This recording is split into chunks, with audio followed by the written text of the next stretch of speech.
My name is Patrick J. McGinnis, and I coined the term FOMO. That's short for fear of missing out, and it's why some people end up following the crowd. But we're not like them.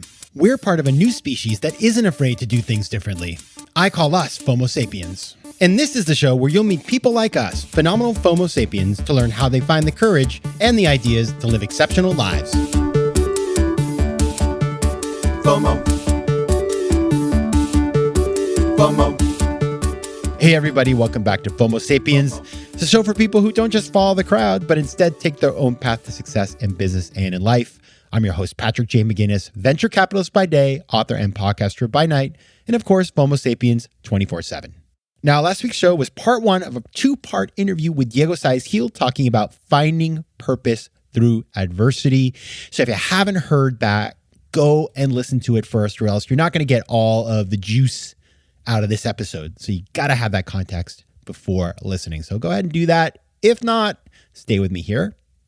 On this episode, we're going to continue the conversation, and you're going to learn the experience that Diego had taking his company Blue Smart up the top of the mountain, all the glory, the Y Combinator, the millions in sales, all the millions raised, and then what happened when they ran into a major challenge and basically had to sell the company very quickly. And it was a massive, adversity for him. And so it really changed the way he saw the world. We're going to talk about what he learned and how he responded and how he used that experience to come up with the idea for his new business. And also the adversity he faced. His house actually burned down while he was building a climate tech company. And he used that experience to actually fuel his passion to build this business and to tell the story of the business. So it's a really incredible story. You're going to love just hearing from Diego. He's so deep. I love this guy and he's amazing. And I know him well, so we were able to go very deep in the conversation. Now, my small ask for the week continues on last week's. I asked you last week to check out the 10% Entrepreneur because I feature Diego in there. Well, he's also in my second book, Fear of Missing Out, Practical Decision-Making in a World of Overwhelming Choice. So if you're keen on learning more about Diego, go check it out. You could buy it. You could find it at your local library. You could borrow it from a friend. But definitely check it out if you're interested. And now, on to the interview. Basically, we're not going to start with the usual question because we did that last week. So we're just going to jump right in. So here we go, part two of my conversation with Diego Saez-Gil. FOMO. All right, everybody, we are back with Diego Saez-Gil to talk about his journey as an entrepreneur. It's a special 2 episode because you can't fit Diego in 1 episode. You need to have 2 episodes for this guy. So where we left it last week was Blue Smart, your smart suitcase company, had gone viral on Indiegogo, one of the top 15 or so campaigns in history on the site, 4 million sold. You just applied and gotten into Y Combinator. So pick it up there because a lot of cool things happened. Y Combinator, you did a second release of the suitcase, which went equally viral. You got your suitcase in the MoMA store. I mean, I think you were like in Harrods or something in the UK. Like talk about that huge journey, that success that you experienced. And because it looks good from the outside, but obviously I knew you were like living in a warehouse in Hong Kong at some point. So tell us some about this period of your life. Yeah, it was a very crazy moment. In a certain sense, we were in the top of the world, right? We were featured in the New York Times, in CNN. Sean Penn was seen at JFK using our suitcase. We were in the top stores in the biggest capitals in the world, and then at the same time, inside the company was a mess. There was problems in the manufacturing side in China. We were fighting a lot inside of the team, trying to see where do we go from here. And, frankly, I myself, after a couple of years and having been to China and having seen, the environmental pollution that the factories produce in China, right? And there is, of course, where the entire planet outsources our manufacturing, right? And I was myself having questions. Is this my purpose? Is this what I'm actually supposed to do, right? So it was an interesting time. And all of a sudden, something very unexpected happened, which is that the airlines decided to ban lithium-ion batteries because some Samsung phones had gotten on fire and the airlines were worried about security. And all of a sudden, we couldn't sell our products anymore. So from the top of the world to crashing in the floor very rapidly because we had to figure out, okay, we cannot sell this product anymore. What do we do from here? And we decided to go and try to sell the company because there wasn't enough time and enough capital to pivot. And fortunately, again, we had a great product, we had great technology, we had several patents for the innovations that we had created. And so all the big luggage and travel products company wanted to talk to us. We talked to the main brands, and we finally got an offer by Travel Pro, which is again one of the largest luggage companies in the world, and they bought the assets of the company. And yeah, from one day to another, we went from being on the top of the world to now a very public failure as a company. And again, we tried to land the airplane in the best possible way, acting with integrity with our investors and employees and customers and suppliers. But it was a very interesting end of that chapter.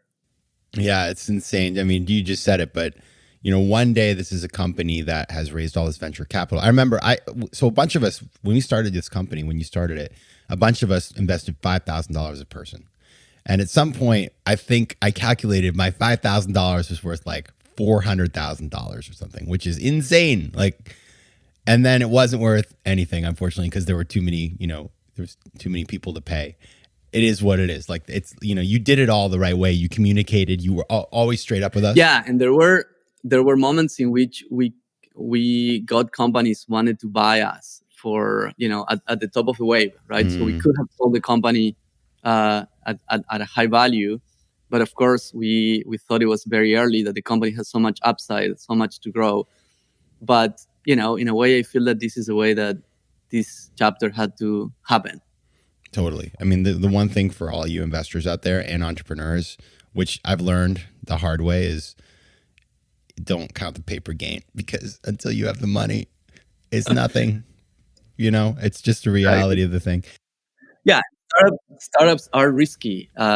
Both entrepreneurs and investors must know that majority of startups fail, but then the ones that actually make it create a lot of value, right? So you have to be aware of that risk, and it has to be worth it. Most definitely. And so this happens, and this was, you had been working so hard.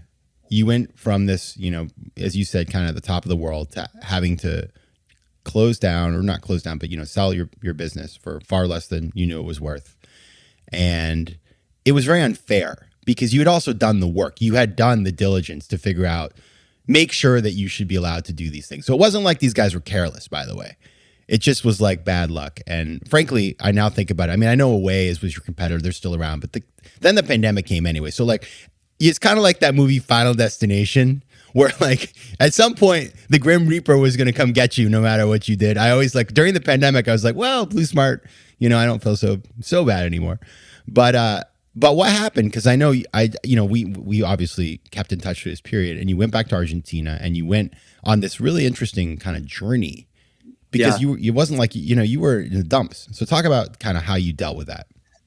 Yeah, I mean, definitely, as I said, it was a public failure. It was the crashing of a big project. And I was at a point in my life in which I was starting to ask myself, hey, what am I here to do in this planet, right? Yes, it's been a fun journey, right? Leaving Argentina, becoming an immigrant, an entrepreneur, building things, bringing them to the world. But what is this for, right? And as I said, I had seen, the pollution in China.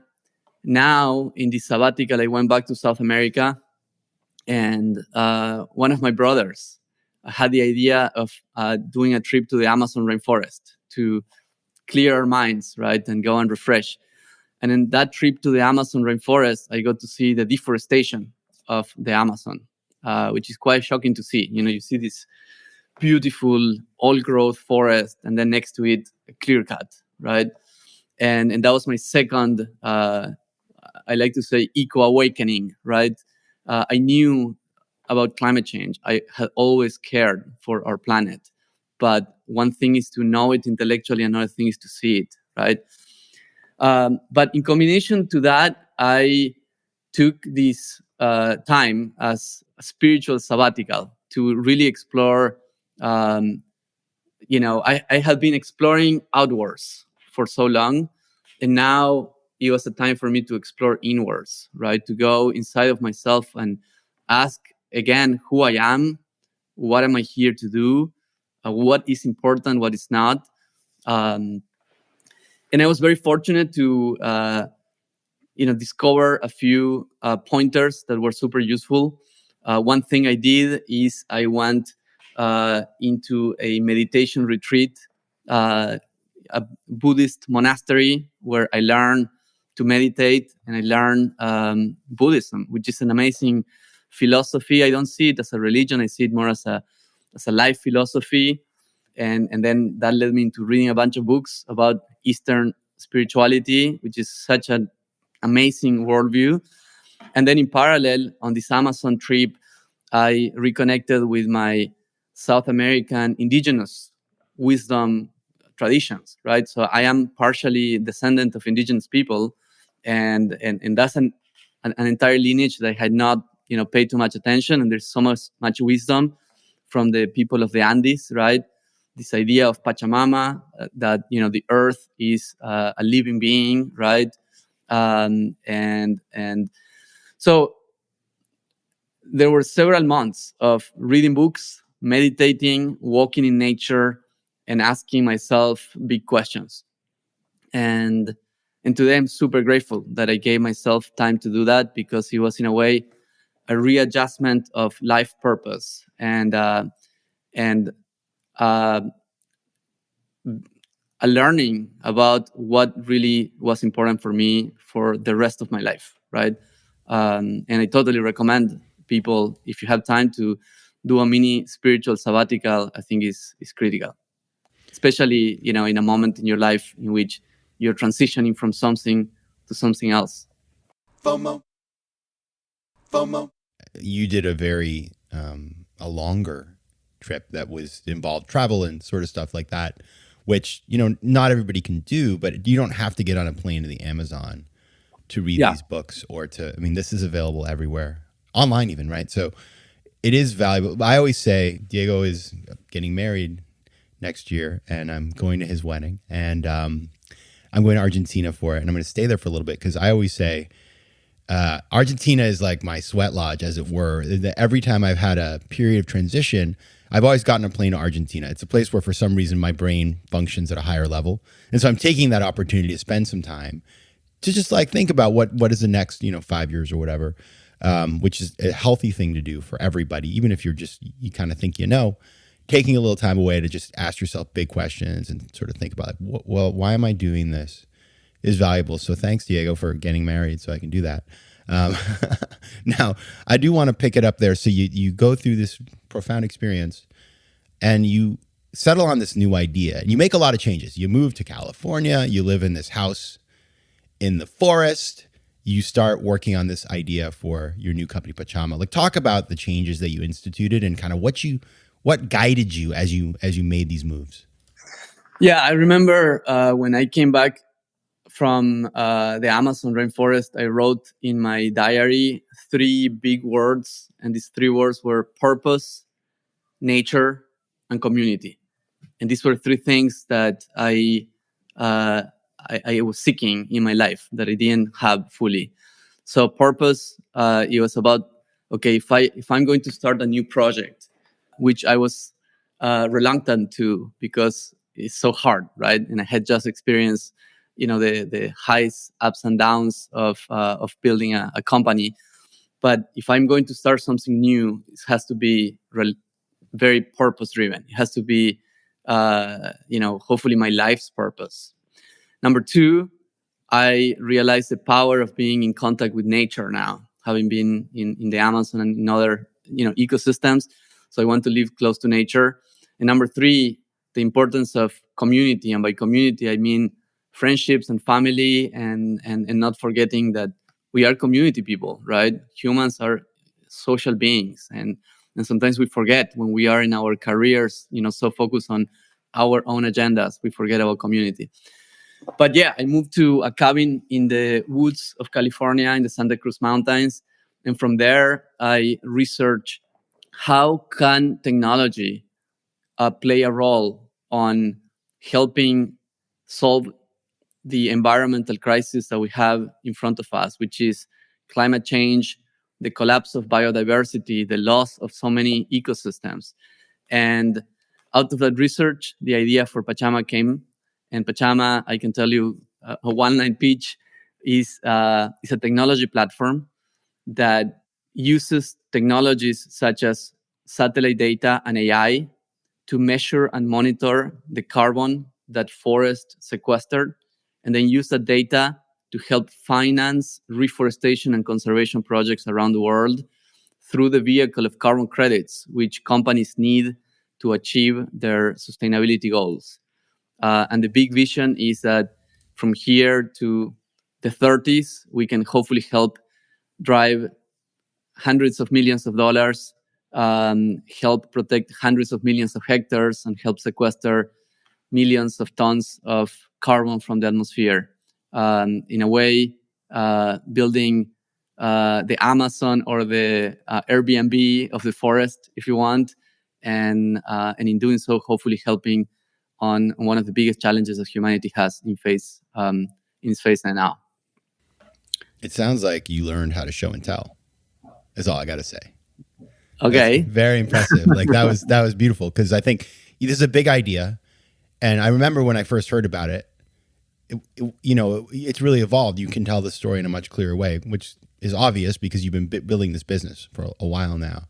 Now, there was a moment I want to talk a little bit more about, because you've had some real success and some really interesting milestones and great people around you. But I want to go to this formative moment that, for me, this is the thing that I'll never forget about you, I guess, as I think about your journey, because I've been, part of it.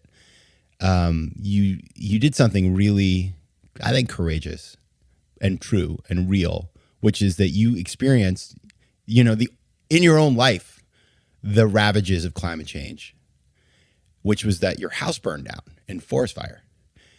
And you took that moment, which was a terrible moment because you lost all the, everything, right? And you took it and you took that learning and the lesson into the business, into the mission of what you were doing. So talk about what happened, because it was really, for me, that was like this moment where I saw like the new you, whatever you had done in this journey, like it made you kind of a much more resilient person than a lot of people I know. Yeah, thank you. It's crazy, right? I moved to this cabin in the woods in California to be close to nature and to start this new company to help solve climate change. And one day I go on a camping trip and I come back and the house is ashes. The wildfires of the 2020s, the biggest wildfires in the history of California, had arrived to the Santa Cruz Mountains, and from one day to another took hundreds of houses, and mine was one of them. And yeah, it was quite a shock, totally unexpected.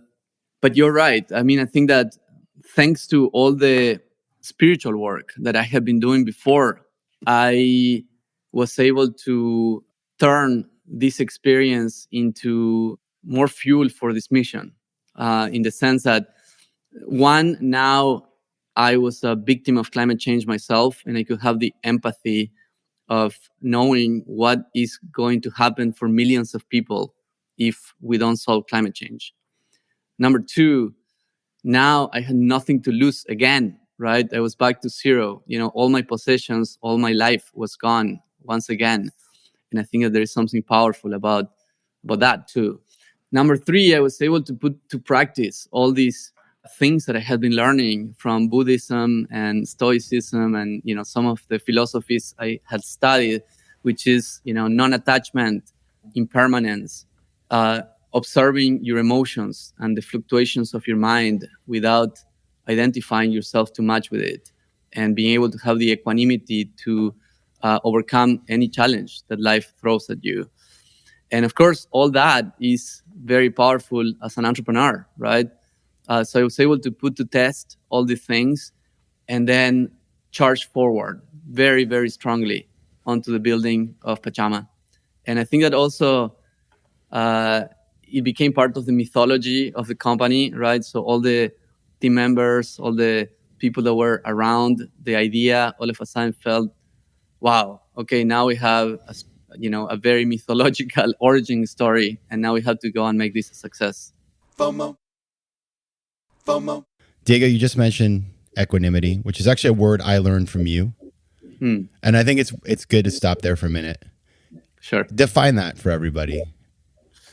Yeah, equanimity, I think, is being able to react with calmness and perspective in front of any situation around you, to be able to observe the fluctuations of your mind, the thoughts, the emotions that are coming to you, without too much attachment to them.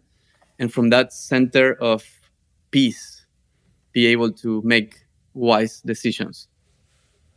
There you go. Again, show and It's tell. a concept.